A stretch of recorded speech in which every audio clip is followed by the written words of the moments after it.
So then he looks at me and says, "You told her?" Story time. So some time ago, I was working in pre-op, which is where you prep patients for surgery. Sometimes other departments will call nurses from pre-op, ICU, the ER, to help them start an IV because that's what we do. We do it so often. So my charge nurse pulls me aside and she was like, "Hey, Ashley, L&D tried to start an IV on this one patient and they can't get it. Do you think you can go up there and try?"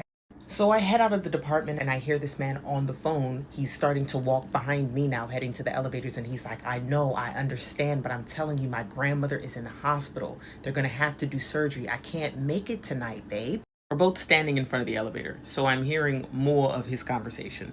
At one point, he says, "Yes, babe, of course I love you, but I can't just leave my grandmother."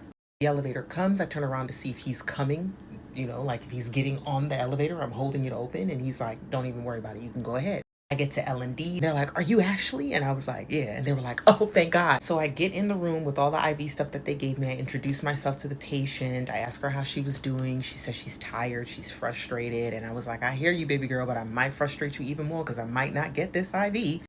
So I'm setting myself up. I'm getting ready to start this IV and the door knocks and in walks the same gentleman that I was standing right outside of the elevators with.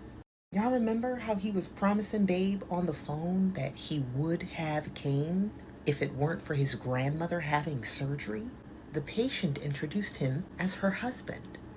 She was like, "Babe, what took you so long?"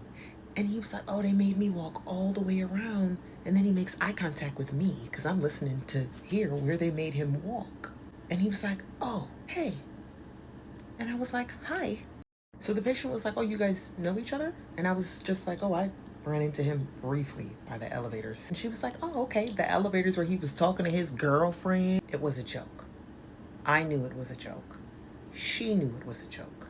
He has a guilty conscience. So then he looks at me and says, "You told her?" I am that nurse because in the middle of her cussing that man out, since he just basically confessed to talking to his girlfriend, I started that motherfucking IV. She didn't even know it.